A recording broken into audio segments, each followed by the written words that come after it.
Fala pessoal, sejam todos bem-vindos a mais um vídeo aqui do NS Football. Seguinte pessoal, hoje a gente vai falar sobre Drogba aqui no NS Football. A gente vai falar sobre a carreira do Drogba e também a gente vai discutir um pouco sobre alguns estereótipos que se tem e principalmente algumas análises que a gente pode fazer a partir disso, tá?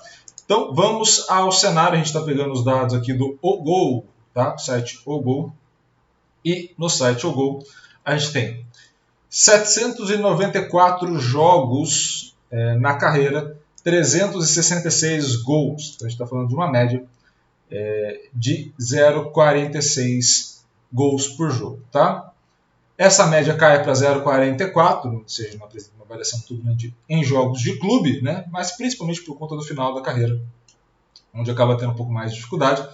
Mas ao longo de uma carreira muito promissora, seja no Le Mans, depois no Guingamp, depois no Marseille e depois uma fantástica passagem pelo Chelsea, né? Primeira passagem dele, você tem ali, de fato, um grande jogador que acaba conquistando grandes títulos, acaba tendo uma carreira muito formidável e que também marca história dentro da seleção da Costa do Marfim. Tá? Então a gente está olhando para o jogador que tinha uma média excelente, 0,62 gols por jogo, tá? 105 jogos, 65 gols. A gente está falando de um jogador muito acima da média nesse sentido, um centroavante muito bom mesmo. E aí vamos dar uma olhada nos títulos, né, que não tem ali aquela listagem de títulos, mas a gente pode dar uma olhada na listagem de títulos desse jogador e a gente já pode ver na tela aqui para vocês uma Champions League com o Chelsea, também mais 4 campeonatos ingleses, 4 Copas da Inglaterra, mais 3 Copas da Liga Inglesa, mais 2 Supercopas, ou seja, uma trajetória pelo Chelsea muito vitoriosa. Pelo Galatasaray, um campeonato turco, uma Copa e uma Supercopa, ou seja, também um período no Galatasaray muito bom. Né? A gente está falando do período ali que tinha o Galatasaray interessantíssimo de se ver. Tinha o Snyder, tinha o próprio Drogba. Então, assim, são jogadores interessantes de se ver junto, já tudo bem no final de carreira, mas no final muito bom, né? E aí todos os títulos individuais dele ao longo dos anos, né? Então assim, a gente está olhando para um cenário onde de fato ele foi muito bem, né? E também as artilharias que ele teve na Copa das Nações Africanas, na Copa da UEFA, né? Isso aqui a famosa Europa League hoje, mas era a Copa da UEFA em 2003, 2004. Também 2 artilharias do campeonato inglês, né? E aí uma artilharia de 29 gols, né? Para a gente ter um comparativo hoje, por exemplo, o Haaland está com 27, né? E o artilheiro máximo tinha, se não me engano, agora tem 32 gols, né?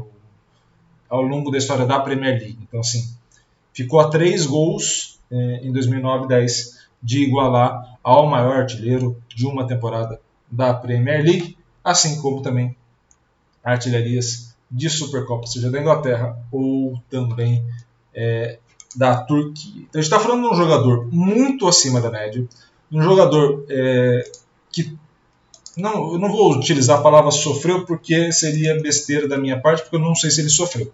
Tá? Sim, eu estaria extrapolando a análise de um sentimento de um jogador. Tá? Esse é o grande ponto aqui.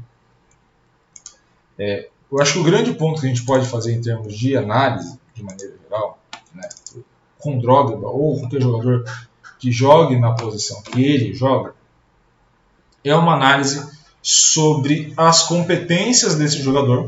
Né? Então a gente pode fazer essa análise e tentar não começar a análise pelo final. Iago, como assim a gente vai começar a análise pelo final?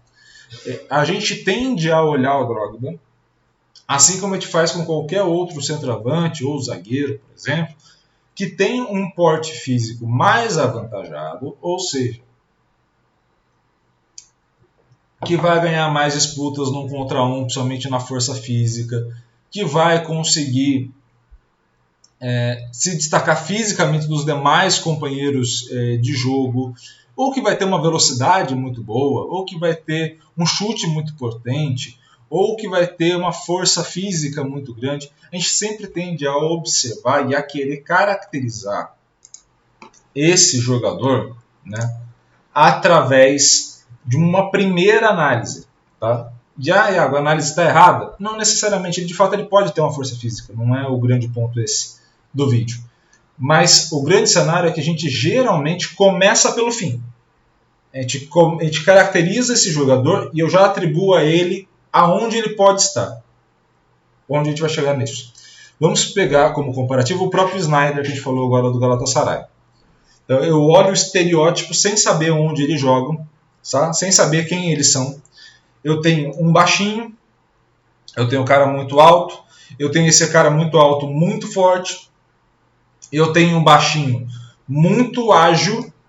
Então eu olho para as características físicas e falo, olha, esse cara aqui vai ser ou lateral ou meio campista, esse cara aqui vai ser centroavante ou zagueiro. Esse cara aqui é um cara de força, é um cara para o duelo, 1 contra 1, é para uma situação muito específica. Esse cara vai ser para pensar o jogo.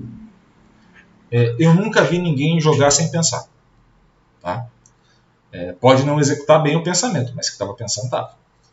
Então, nesse ponto que a gente está observando, a gente começa a atribuir características que separam o que é físico do que é intelectual, do que é pensado, do que é raciocinado.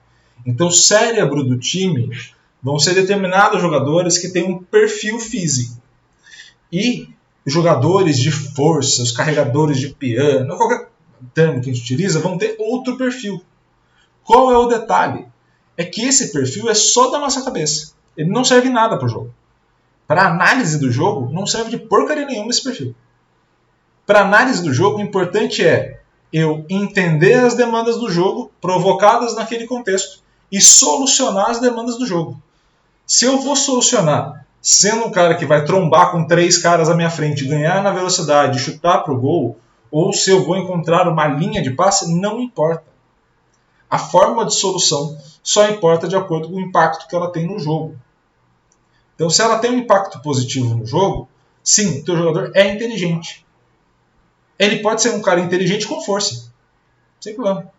Ele pode ser um cara inteligente baixinho, ele pode ser um cara inteligente fazendo uma assistência, ele pode ser um cara inteligente sendo artilheiro do campeonato. Ele pode ser um cara inteligente tocando 17 vezes na bola ou passando o jogo inteiro por ele. Ele vai ser um cara inteligente a partir do momento que ele soluciona a demanda do jogo. Ponto. Tá? Então, quando a gente observa o Drogba, né, quando a gente observa o Mbappé, a gente já falou aqui no canal outras vezes, né? O Mbappé, como que eu posso analisar o Mbappé? Não, o Mbappé é um cara veloz. Não, o Mbappé é um cara extremamente inteligente. O Drogba é um cara extremamente inteligente. Porque parte do pressuposto que ele entende na ação dele como a equipe dele joga, parte do pressuposto que ele entende como a equipe adversária joga, parte do pressuposto que ele entende esses jogos que vão ter ali de 1 contra 1 contra o seu adversário, né? Ele passa a entender tudo isso e esse entendimento de contexto é necessário uma inteligência muito grande. Muito grande. Mas quem passou a bola para ele é mais inteligente. Não, a gente está acostumado a entender que o cérebro só está relacionado a esse tipo de ação e, na verdade, ele está relacionado à análise do ambiente. O jogador é tão inteligente quanto ele consegue entender as demandas do jogo e solucionar. Ponto. Então, o Drogba, nessa situação, lendo tudo isso que está acontecendo, se posicionou bem, fez uma finalização excelente e, claro, ele é forte fisicamente? Claro que é. Mas não é um campeonato de porrada, é um campeonato de futebol. Então, se ele entendeu a demanda do jogo, se ele conseguiu fazer a ação necessária, se ele conseguiu fazer a movimentação, se ele conseguiu fazer uma série de outras coisas, ele é inteligente. Antes dele ser forte, antes de eu caracterizar ele como qualquer coisa, eu preciso caracterizar ele como jogador. Se ele entender a demanda do jogo, show. Se ele não entender a demanda do jogo, não me importa. Ele pode ser forte, fraco, alto, baixo, tanto faz. Ele entende a demanda do jogo? Então ele é inteligente. A partir disso, eu posso entender. Poxa, numa situação, por exemplo, onde ele leva vantagem no confronto 1 contra 1 físico com o cara, ele vai proporcionar menos ou mais contato com esse cara. Ele vai conseguir ganhar na velocidade do adversário que ele vai ter, ele vai ter uma mudança de direção legal, ele vai ter outras características ali que vão estar presentes para a solução do problema? Se sim, e se ele está se colocando em situações que são vantajosas para ele e para a equipe dele, Esse cara é fantástico, bicho. É simples. Esse cara é fantástico jogando bola. E aí vamos entender as competências, tá? E eu vou fazer essa análise várias vezes aqui no canal, porque a gente precisa tirar alguns estigmas presentes aí. A relação dele com a bola é uma relação muito boa, tá? Ah, Iago, mas o meu comparativo, o cara que eu acho que é ideal na relação com a bola é o Ronaldinho Gaúcho. Ninguém tem, tá? Então, não é o Drogba, dentro do conjunto de jogadores a nível internacional e top de linha, ele tem uma relação muito boa com a bola, principalmente nos momentos de finalização. Ele tem um refino nas ações, principalmente nas ações de finalização, de domínio e também de mudança de direção em velocidade, muito boa, tá? Muito boa. Claro, nesse confronto 1 contra 1 ele vai ganhar boa parte das vezes, sim, mas ele sabe utilizar muito bem as características que ele tem para conseguir isso, tá? Iago, isso quer dizer que é dessa forma? É só na força física? Não. Se a gente for olhar, por exemplo, o Messi tem X características físicas e ele sabe utilizar as características físicas que ele tem para ganhar vantagem. É a mesma linha lógica que a gente está falando do Drogba. Ele sabe utilizar as características físicas dele para ganhar vantagem. Tá bom? Então, esse é o grande ponto. Quando a gente vai falar da exploração de espaço, é um jogador que obviamente vai ficar mais centralizado no campo, ou seja, corredor mais central, e também vai ter ações mais próximas às áreas, as ações de destaque dele vão estar mais próximas às ações na área, como quase todos os centroavantes vão estar mais posicionados. Ele jogava como um 9 de fato, né? Apesar de a gente ter hoje vários jogadores jogando como falso 9, ele jogava como 9, e ele como jogador camisa 9, apesar da 11 ele está utilizando, mas um jogador que era um 9, ele tem, de fato, uma ocupação espacial mais próxima à área nos momentos de ataque e, obviamente, menor contribuição para a equipe nos momentos de defesa. Tá? Isso é normal. Ele vai fazer aquele cerco ali inicial, mas ele não vai dar a pressão. E talvez o gol mais importante da carreira dele na final da Champions League, que o Chelsea foi campeão. Né? Nesse ponto, nesse cenário que a gente está analisando, a gente também pode entender a estruturação de espaço. Né? E aí, entendendo a estruturação de espaço, a gente parte para o seguinte pressuposto. Se eu estou falando de um jogador que se comunica muito bem com os demais jogadores e companheiros, que se movimenta muito bem, ou seja, sabe se posicionar com uma distância adequada em relação ao adversário, e em situações onde ele leva vantagem posicional, é um jogador que tem uma excelente comunicação com a própria equipe e um jogador que tem uma excelente comunicação com a própria equipe e com a equipe adversária. Óbvio, com a própria equipe você tem a busca pelo gol, no sentido de produzir uma harmonia da tua equipe em busca desse objetivo. Já com a equipe adversária, você não tem essa busca de harmonia com a equipe adversária. Você tem a busca de provocar desequilíbrio nessa equipe adversária, e aí, de novo, o Drogba vai muito bem em provocar desequilíbrio na equipe adversária. Por todas as características, seja pelo chute forte de fora da área, seja pelas ações de movimentação, e essas ações principalmente contribuem diretamente para solucionar as demandas do jogo. Como todo atacante, ele vai ter maior taxa de influência no momento ofensivo do que no momento defensivo. Tá bom? Então, por isso que a gente analisa mais vezes os gols, as ações de ataque, as movimentações, porque é onde ele vai ter maior grau de contribuição direta nas ações, né? Onde a gente vai conseguir fazer os highlights dele com mais tranquilidade.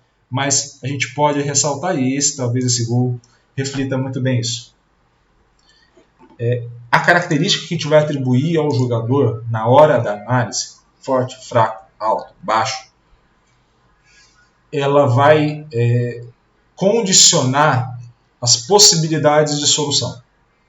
Mas ela não oferta a solução. Você chegar na solução com os recursos que você tem exige inteligência. Ponto.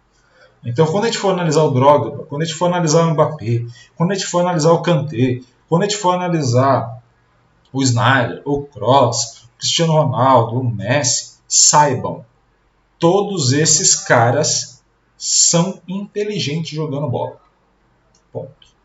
Por quê? Porque se a gente está falando desses caras, esses caras sabem o que estão fazendo dentro de campo. Ou seja, entenderam a demanda em vários contextos e provocaram a solução adequada em grande parte das vezes.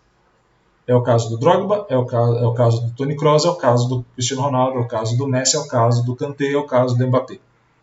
Todos esses jogadores são inteligentes. A partir disso, se você vai achar espetacular um chute de fora da área, ou se você vai achar mais espetacular um passe encontrado entre linhas, com todo o respeito do mundo que eu tenho a cada um que esteja me ouvindo aqui, é um problema seu e não do jogo. Tá?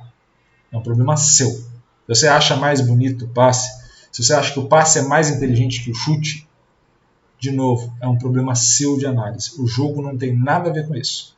Para o jogo, esses caras são fantásticos. Esses caras solucionaram problemas nos cenários que eles se encontravam, nos momentos em que eles se encontravam.